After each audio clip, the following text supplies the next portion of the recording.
Olá, bom dia a todos e todas que nos acompanham aqui no nosso canal da Igreja Batista da Orla Oceânica. Eu sou o pastor Irênio Silveira Chaves e estou aqui para estudar a palavra de Deus com você no nosso programa de estudo bíblico à distância. EBAD, esse programa que temos acompanhado já há algum tempo e temos produzido um interessante material de consulta, entre apostilas e videoaulas, que pode abençoar sua vida, sua família, seu pequeno grupo, sua igreja. Compartilhe aí com quem você quiser, siga as séries de estudos que estão em nossa página do YouTube, dá uma olhadinha nas playlists, vá até o nosso blog, veja a quantidade de apostilas que estão preparadas, disponíveis de acordo com as playlists disponibilizadas em nossa página e estude a palavra de Deus. Será uma aventura muito importante para o seu crescimento pessoal, para o seu aprendizado. E nós estamos aqui para ajudar você mesmo a descobrir os mistérios da palavra de Deus. Mas não só os mistérios, mas os doces caminhos da palavra de Deus. Olha, gente, eu estudo a Bíblia há muitos anos. Talvez aí eu possa contabilizar mais de 40 anos, porque foi desde me converti. Eu me tornei aluno da escola bíblica dominical e aprendi naquela época que o estudo da Bíblia ele nunca se esgota. Ele sempre se renova, ele sempre se torna novo a cada dia. E nos acompanhe, faça suas anotações. Se tiver perguntas para fazer, pode mandar para a gente.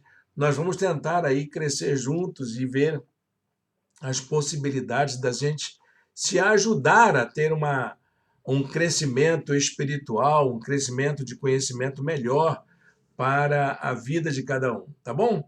Hoje nós vamos dar continuidade ao estudo bíblico que estamos fazendo sobre o seguimento de Jesus. Seguir um projeto de vida. Esse assunto ele tem sido tratado entre nós como uma classe de iniciantes. Ele está baseado naquele programa da classe 101 de uma igreja com propósitos. É claro que a gente fez aí contribuições, fez anotações, mas o crédito precisa ser dado à equipe do autor, Rick Warren, e seus auxiliares, que produziram um rico material de estudo da classe 101. E eu convido você, inclusive, se quiser conhecer, pode fazer uma pesquisa no Google, né? Você vai achar esse material disponível. Na nossa igreja, nós optamos por chamar a classe 101 de seguir. É o primeiro passo para quem quer experimentar um compromisso de ser um imitador de Jesus, ser um seguidor de Jesus, tal como ele chamou. Nós não vamos demorar muito, mas vamos colocar aqui o nosso material de estudo. Como nós sempre fazemos, nós temos a nossa apresentação, que é essa que está aqui ao meu lado, né, já pronta para você acompanhar, e também temos a apostila. Ela está disponibilizada em nosso blog. Você clica no link que está aí no chat, você vai encontrar aí o endereço, só clicar em cima dele e você vai abrir a página de estudos do nosso blog. E ali você encontra a apostila para esse acompanhamento. Então, você também precisa ter um exemplar da Bíblia em suas mãos, né? Porque estamos estudando a Bíblia, nós convidamos você a ter um exemplar acessível da palavra de Deus. Mas também nós disponibilizamos aqui os textos bíblicos que vamos acompanhando. E seria bom que você examinasse na sua Bíblia, de acordo com a versão, de acordo com. Para você ver as diferenças, conferir se é assim mesmo. Será que é desse jeito mesmo que o Irênio está falando? Então você pode fazer as suas consultas, tá bom? E nós vamos começar imediatamente neste assunto, porque nós já estamos na quarta aula desse curso, Seguir um Projeto de Vida, nossa aula de número 4. E essa aula de hoje vai falar sobre a Igreja de Jesus, como que a igreja faz parte da nossa decisão de seguir a Jesus. Nós vamos fazer algumas abordagens sobre isso. Para a gente se motivar a tratar desse assunto, eu quero deixar com você um texto do apóstolo Paulo em 1 Coríntios, capítulo 12, versículo de número 27, que diz assim: Ora, vocês são o corpo de Cristo, e cada um de vocês, individualmente, é membro desse corpo. Olha que coisa interessante. O apóstolo Paulo está dizendo que aqueles que fazem parte da igreja são o corpo de Cristo. E quem é que faz parte da igreja? Todos e todas que firmaram um compromisso de seguir Jesus. A igreja de Jesus é formada por aquelas pessoas que, por livre e espontânea vontade, tomaram a decisão de seguir Jesus Cristo.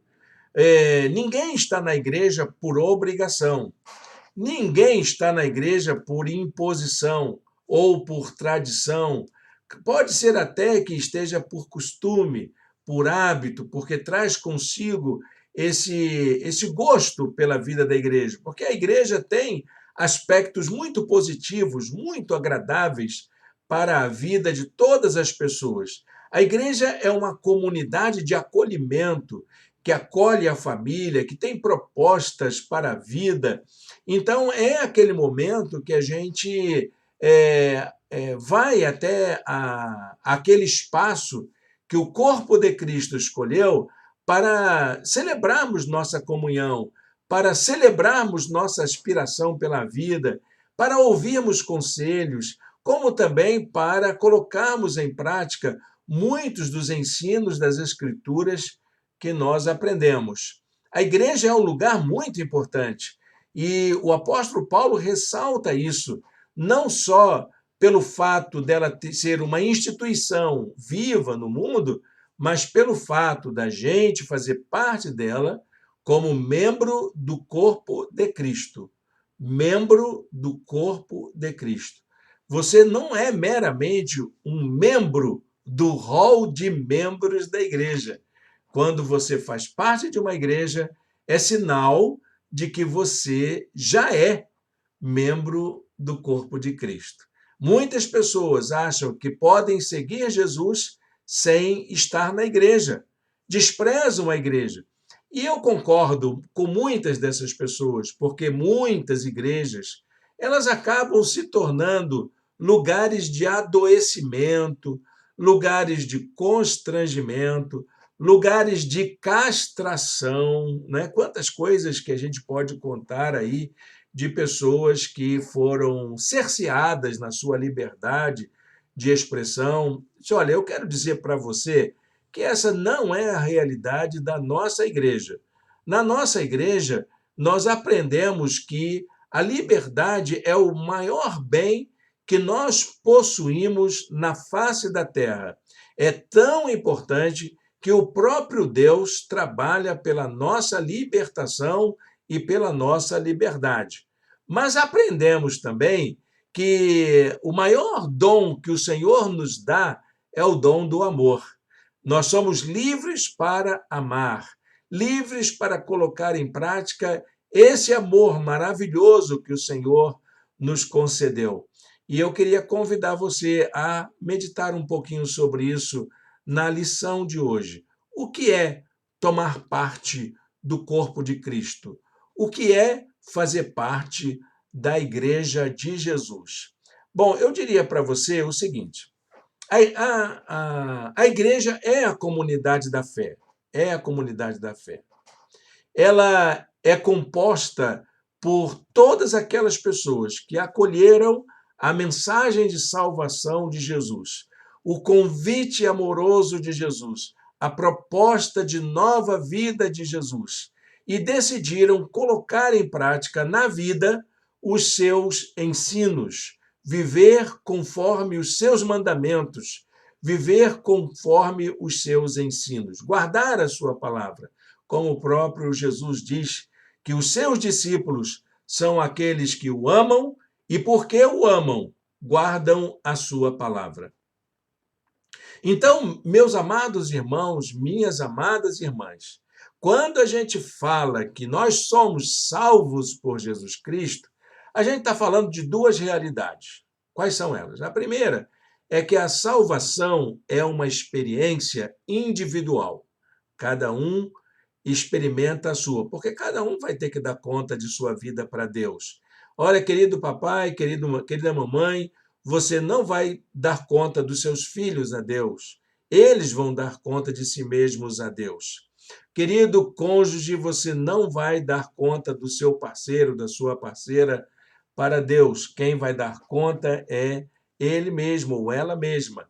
Cada um vai dar conta de si mesmo a Deus. Sabe por quê?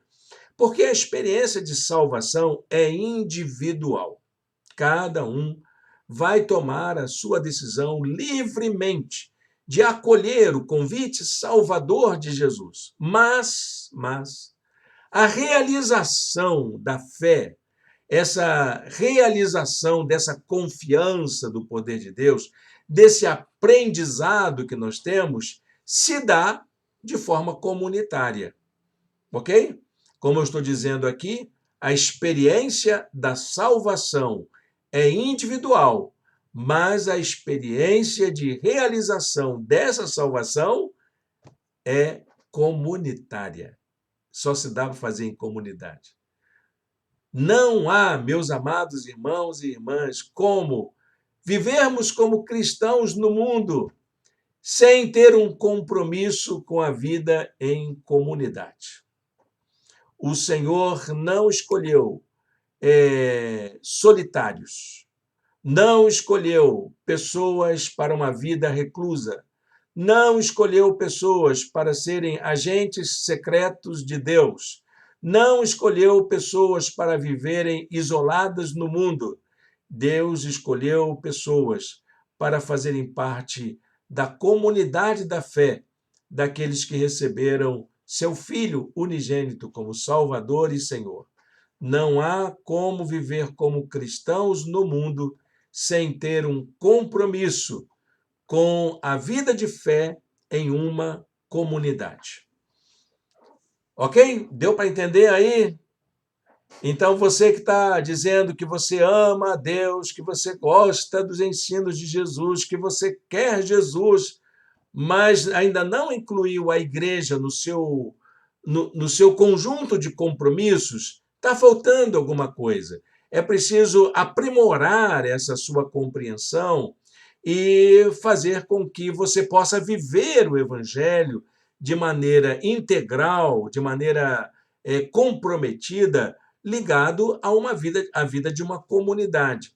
Não para você se parecer com um religioso, mas para você compartilhar momentos, experiências comunitárias que são característicos da vida comunitária, como os relacionamentos, como, por exemplo, a oração uns pelos outros, a simpatia, a generosidade, a gentileza, não é? São tantas coisas que a gente pode fazer juntos e juntas, sem aquele aspecto religioso de você cumprir regras, de cumprir doutrinas, de cumprir normas.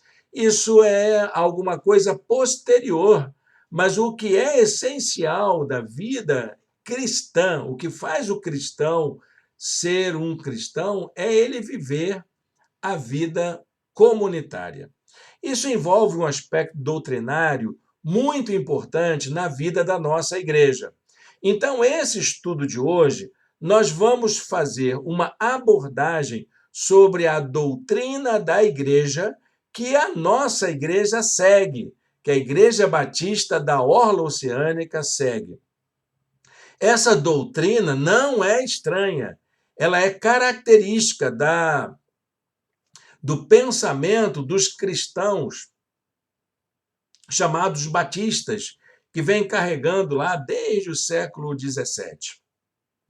Lá que começaram os primeiros movimentos para defender o princípio de uma comunidade de fé, como é a Igreja Batista. Então, nesse estudo de hoje, nós vamos ver essas convicções da gente, esses aspectos doutrinários que caracterizam a vida da igreja.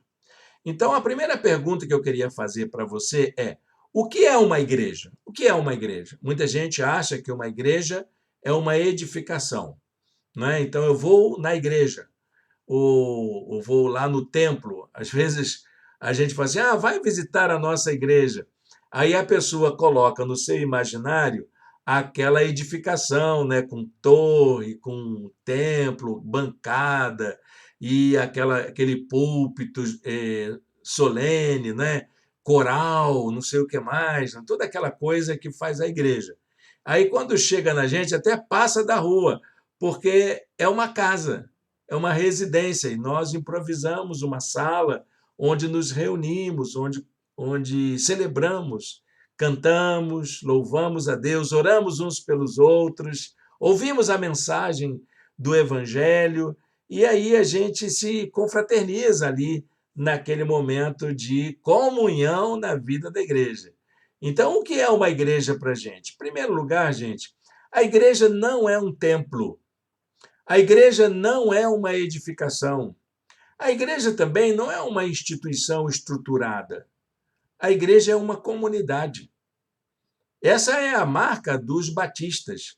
Os batistas entendem que a igreja é a comunidade do povo de Deus, é a Assembleia dos Santos, é a reunião dos crentes. É isso que é a igreja. A igreja não é a denominação. A igreja não é a estrutura cristã hierárquica, né? Não é isso. A igreja não é a associação delas. A igreja é a comunidade local. A igreja é a comunidade local. É aquilo que é a igreja. A palavra igreja, conforme ela é usada no Novo Testamento, para se referir, a palavra grega, né, usada no Novo Testamento, para se referir à igreja, é eclesia. Inclusive, a palavra igreja, ela lembra muito bem o som, né, da palavra eclesia. E a palavra eclesia quer dizer assembleia. A palavra assembleia é uma palavra que é comum, usada, por exemplo, para o ambiente social, usada para a realidade política. As eclesias, elas existiam aos montes nas sociedades greco-romanas, aos montes. As próprias cidades, quando se organizavam, faziam os seus conselhos municipais e chamavam esses conselhos de eclesia. Eclesia, então, era um nome muito comum, era a reunião de pessoas para resolver um determinado problema, para se organizar em torno de um determinado assunto. E essa palavra quer dizer assembleia. Não esqueça disso, tá? A palavra eclesia quer dizer assembleia. Trazendo a transliteração do grego para o português, eclesia e igreja são palavras muito parecidas, estão muito próximas. Mas, na verdade, a tradução literal dessa palavra deveria ser assembleia. Ou reunião. Eu gosto de comunidade. Eu gosto da palavra comunidade. Ela tem uma característica mais próxima da realidade da igreja. Então, veja o que a Bíblia diz sobre o que é a igreja. Olha como a Bíblia trata a igreja. Em primeiro lugar, ela diz que a igreja é o corpo vivo de Cristo. A igreja é o corpo vivo de Cristo. A igreja não é uma edificação, a igreja não é uma instituição. Ela é um organismo vivo, é um corpo. Assim, nós que somos muitos, somos um só corpo em Cristo, mas individualmente somos membros uns dos outros. Você vê que há uma realidade orgânica na vida da igreja. Segundo lugar, a Bíblia diz que a igreja é uma família, que eu gosto também dessa definição da igreja como uma família, a família de Deus, a família que congrega os filhos de Deus. Deus espera que você seja membro da família cristã. Olha o que diz a palavra de Deus. Efésios 2,19. Portanto, vocês já não são estrangeiros, nem forasteiros, mas concidadãos dos santos e membros da família de Deus. É isso que nós somos membros da família de Deus. Nós não somos membros de uma instituição. É por isso que na nossa igreja nós não adotamos o uso de carteirinha de membro. Temos, claro, o nosso rol de membros, porque nós somos uma instituição civilmente organizada, com estatuto próprio. Então, as leis civis do país exigem que a nossa organização tenha uma pequena estrutura, uma pequena base estrutural. Mas, na verdade, antes de qualquer coisa, nós somos membros da família de Deus. Para que você se torne membro dessa família, ou desse organismo vivo, desse corpo vivo, só há uma necessidade, uma apenas. É necessário crer em Jesus Cristo como Salvador e Senhor. É isso que a Bíblia diz para nós. É interessante que algumas igrejas exigem determinados padrões de cidadania, mas a igreja é o lugar de acolher pessoas, acolher gente. E a única condição para que pessoas possam serem acolhidas na igreja é crer em Jesus Cristo como Salvador e Senhor. Ok, então, você que está nos assistindo e que ainda não tomou sua decisão, você já recebeu Jesus como seu Salvador e Senhor? Eu acho importante isso, a gente falar isso, para que você que está nos assistindo e que tem refletido sobre o papel da Igreja de Jesus no mundo, possa tomar a sua decisão também. Gálatas capítulo 2, versículo 26 diz assim: porque todos sois filhos de Deus pela fé em Cristo Jesus. Então, gente, o que faz a igreja ser uma família? O que faz ser essa unidade, ser essa comunhão, ser esse organismo vivo? Bom, o que faz ela ser assim é que todos nós que tomamos parte da igreja recebemos a mesma graça salvadora. Todos nós fomos abençoados com a mesma salvação em Cristo Jesus. Diz a palavra de Deus, porque pela graça sois salvos por meio da fé, e isso não vem de vós, é dom de Deus. Você não precisa fazer nenhuma iniciação espiritual. Você não é um iniciado.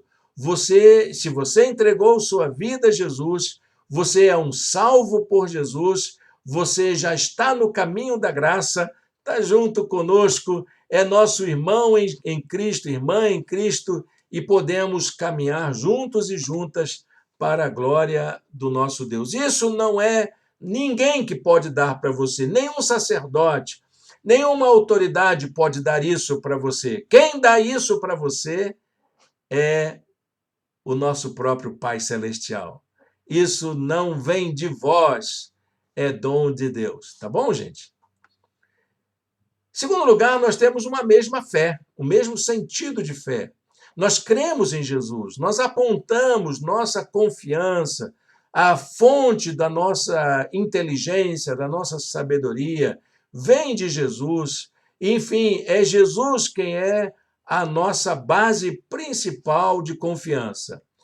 Há um só corpo, um só Espírito, como também fostes chamados em uma só esperança da vossa vocação, um só Senhor, uma só fé, um só batismo, um só Deus e Pai de todos, o qual é sobre todos e por todos e em todos. Amém?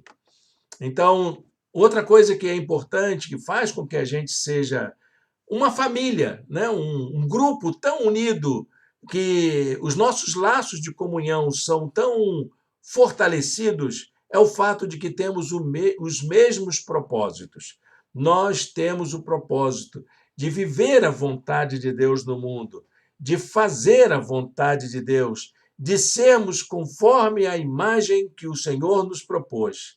Ora, o Deus de paciência e consolação vos conceda o mesmo sentimento uns para com os outros, segundo Cristo Jesus, para que concordes a uma boca, glorifiqueis ao Deus e Pai do nosso Senhor Jesus Cristo. Que Deus abençoe para que a gente seja assim mesmo, né? E também temos o fato de que vivemos sob uma mesma direção. Não é que você é ovelha do mesmo pastor, não. É que nós seguimos uma mesma direção espiritual. A nossa direção espiritual vem do Pai Celestial, que aponta para o Filho Jesus, para o seu Filho Jesus, na mediação do Espírito Santo. Essa é a direção, aquela que o Espírito de Deus nos conduz. Rogo-vos, porém, irmãos, pelo nome do nosso Senhor Jesus Cristo, que digais todos uma mesma coisa e que não haja entre vós dissensões, antes sejais unidos em um mesmo sentido, em um mesmo parecer. Essa direção, para a gente tomar as decisões espirituais que agradam a Deus, aquelas que vêm do coração de Deus para a nossa vida comunitária, para o mundo em que nós vivemos, para sermos testemunhas da graça de Deus no mundo em que nós vivemos. Muito bem, gente. Se é isso, então, para que nós existimos como igreja? Existe uma finalidade para haver igrejas no mundo? Quando estava começando o trabalho da Orla Oceânica, lá na região oceânica, um amigo que não é evangélico me perguntou: mas para que precisa mais uma igreja? Aí eu olhei para ele e perguntei: você faz parte de alguma igreja? Aí ele disse: não. Então, precisa de uma igreja que consiga alcançar o seu coração, que consiga falar do amor de Deus para gente como você, que ainda não foi alcançada, que ainda não entendeu essa mensagem maravilhosa do amor de Deus. Para que nós existimos como igreja? Para acolher pessoas que pensam da mesma forma que a gente pensa, que têm necessidades como a gente tem, que buscam a Deus como a gente busca. E é gente assim que vai fazer parte da nossa igreja. Em primeiro lugar, nós existimos como igreja para 5 finalidades. Anote aí, por favor, essas 5 finalidades para as quais nós existimos como igreja. Em primeiro lugar, nós existimos para comunicar a palavra de Deus. Isso envolve a tarefa do evangelismo. A igreja existe para evangelizar. Segundo lugar, para celebrar a presença de Deus, que é o propósito da adoração, que é a tarefa da adoração. Nós estamos aqui para engrandecer ao nosso Deus. E na nossa igreja, nós sempre falamos isso, de que a nossa adoração, a nossa celebração, ela tem que ser tão significativa que as pessoas que estejam à nossa volta possam dizer: puxa, mas como o Deus de vocês deve ser maravilhoso. Vocês se empenham a oferecer o melhor louvor para Deus. É isso que nós pensamos. E é para isso que chamamos você também para fazer conosco. Outra finalidade da igreja. Nós existimos para fortalecer a família de Deus, que é a tarefa da comunhão. Nós fazemos todas as coisas para que as pessoas se sintam acolhidas, se sintam bem recebidas como participantes da família de Deus. E também temos a finalidade de educar o povo de Deus, que é o discipulado. O discipulado é essa coisa da gente crescer espiritualmente. Nós fazemos discipulado, por exemplo, através do estudo bíblico à distância na nossa igreja, mas também fazemos através da comunhão e fazemos também através dos nossos pequenos grupos. Venha seguir com a gente, venha aprender com a gente. É um passo a passo, é um dia a dia. E, claro, além disso, eu, como pastor, tenho oferecido a algumas pessoas a oportunidade de fazerem o discipulado junto comigo.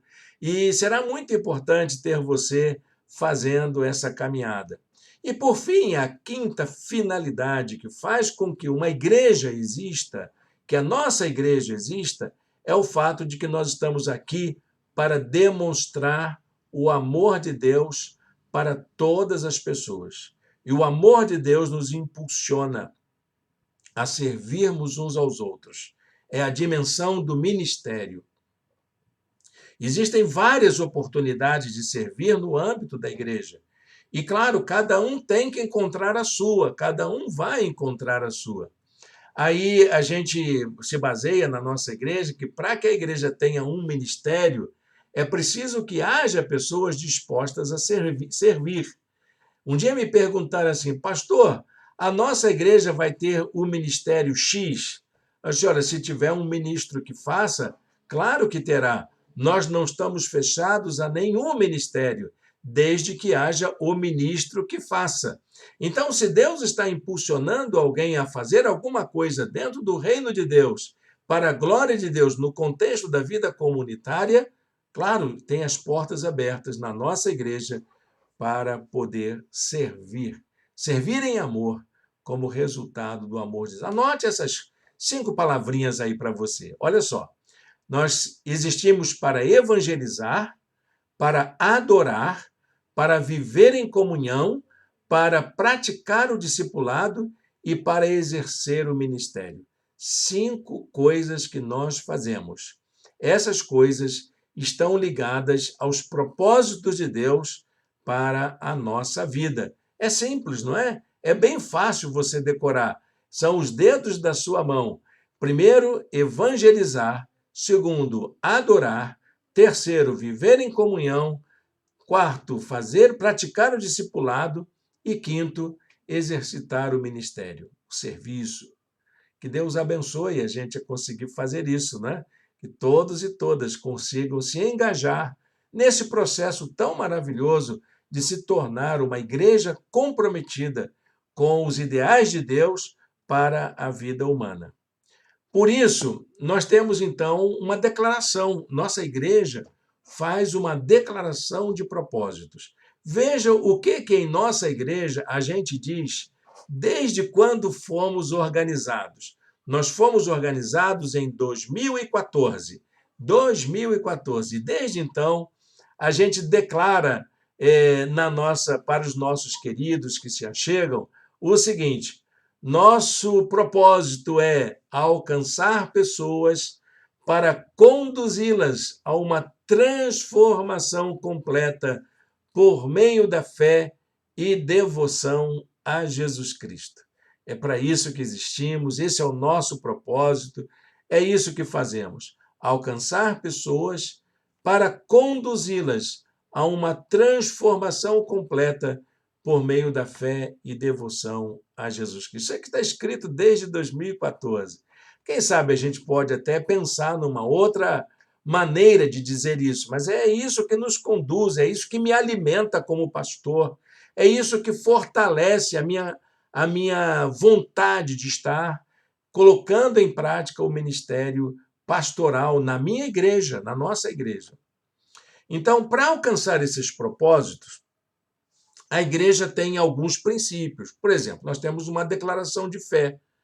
Nossa igreja ela se baseia na declaração de fé da Convenção Batista Brasileira. Por isso que nós nos chamamos Igreja Batista, porque nós adotamos a confissão de fé da Convenção Batista Brasileira. Se você quiser conhecer, na nossa apostila, você vai encontrar lá no final o anexo 1, que é um resumo das nossas crenças principais, aquelas que nos orientam, aquelas que nos unem como seguidores de Jesus. E isso para nós é muito importante, porque isso faz com que a gente se identifique bastante com a família de Deus em todo o mundo, como se fosse uma experiência global de encontro com Deus. Então, claro, mas, pastor, podia ser uma outra declaração de fé. Por que tem que ser dessa denominação? Bom, é que a grande maioria das pessoas que compõem a nossa igreja, eu digo a grande maioria porque foi assim no começo. Hoje em dia, talvez não, né? Mas aqueles que começaram o trabalho vieram de uma experiência de fé de uma igreja batista e tiveram o seu crescimento, o seu fortalecimento. Não é mesmo Daileide, não é mesmo Solange, muitas pessoas, inclusive, que vieram de outras denominações, se familiarizaram. A Igreja Batista é uma igreja antiga, que tem já um trabalho fortalecido. Para nós, isso não é problema de termos a declaração de fé e os princípios batistas. Mas, na verdade, isso quer dizer que nós somos cristãos. Nós seguimos uma declaração de fé porque é questão de formalidade. Mas, na verdade, nós seguimos. Se você ler lá a nossa declaração doutrinária, o resumo que foi elaborado, você vai ver que ali é um estudo bíblico que a gente está fazendo, inclusive com as referências bíblicas, sobre aquilo que cremos, sobre as nossas convicções. E aí, quanto a isso, como é que nós fazemos? Bom, nós temos 3 frases que nós precisamos sempre lembrar quando o assunto é doutrina, quando o assunto é questão dogmática. Então, em primeiro lugar, quando nós falamos das nossas crenças essenciais, nós precisamos ter unidade, crermos de um mesmo modo. Isso é muito importante para nós. Em segundo lugar, existem aquelas crenças que não são essenciais. E nesse aspecto não são essenciais, nós vamos agir com amor.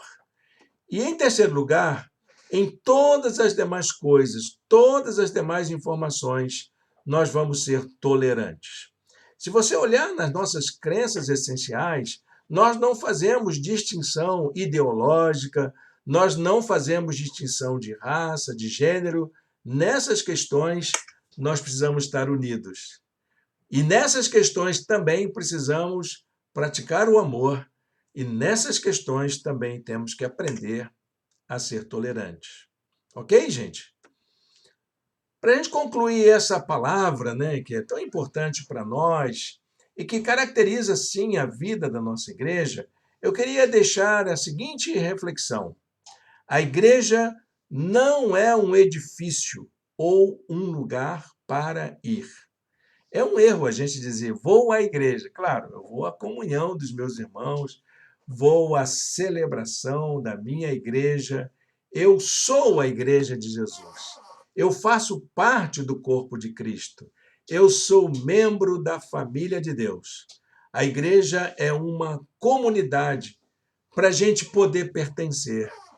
É onde construímos as nossas relações e desenvolvemos nossas ações como seguidores de Jesus. A igreja é isso, a igreja não é outra coisa a não ser isso. É claro que ali tem espaço para que você possa viver a sua fé com sua família e crescer espiritualmente, mas ali é o lugar para você se sentir acolhido, como se fosse algo do qual você pertence. É esse sentimento de pertença que deve marcar a vida do corpo de Cristo. Quero deixar um versículo para a gente pensar durante esse dia de hoje. Um versículo muito importante para todos nós. Paulo escrevendo a Timóteo: saiba como as pessoas devem comportar-se na casa de Deus, que é a igreja do Deus vivo, coluna e fundamento da verdade. Essa que é talvez uma das mais belas afirmações do apóstolo Paulo sobre a igreja. Paulo dizendo ao jovem pastor: olha, pastor, orienta o pessoal, lembra as pessoas isso, que ali não é uma camisa de força, ali não é um lugar para dar sanções, obrigações, ali é um lugar para acolher em amor, não é? Para a gente respeitar uns aos outros, entender as fraquezas de cada um, sabermos ajudar uns aos outros a crescer. Havia um hino do cantor cristão muito bonitinho que dizia: olhar com simpatia os erros de um irmão e aí nós todos ajudarmos a viver em santa comunhão. Olha, gente, essa é a máxima da Igreja de Jesus. A igreja que impõe regras, a igreja que fica ditando normas, essa igreja está longe do ideal de Deus. Não foi isso que Jesus pensou para a sua igreja. Quando ele disse, edificarei a minha igreja, ele estava pensando naquele colegiado de discípulos a quem ele amava, que comportava todos e todas, a quem ele chamava para partilhar o pão, para caminhar junto com ele. É isso que eu sonho para a nossa igreja. É isso que eu quero ver acontecer na vida de nossa igreja. Gente, que aula maravilhosa eu pude ter com vocês, eu ter essa liberdade de dizer isso para todos vocês. E olha, vai ficar gravado aqui. Você pode compartilhar isso com seus irmãos e irmãs. E se você está procurando uma igreja para cooperar, para pertencer, pense seriamente em vir fazer uma visita à nossa igreja. Pense seriamente nisso. Será muito importante ter você entre nós. Quero orar com você. Feche os seus olhos onde você está. Senhor Deus, eterno Pai, muito obrigado por esta manhã, por esta oportunidade de juntos e juntas aqui estudarmos a Tua palavra e aprendermos coisas tão preciosas sobre o Teu amor, sobre a vida em comunhão, sobre a Tua igreja, sobre a maneira como o Senhor nos acolhe como pertencentes ao Teu corpo. Senhor, nos ajude a entendermos assim também.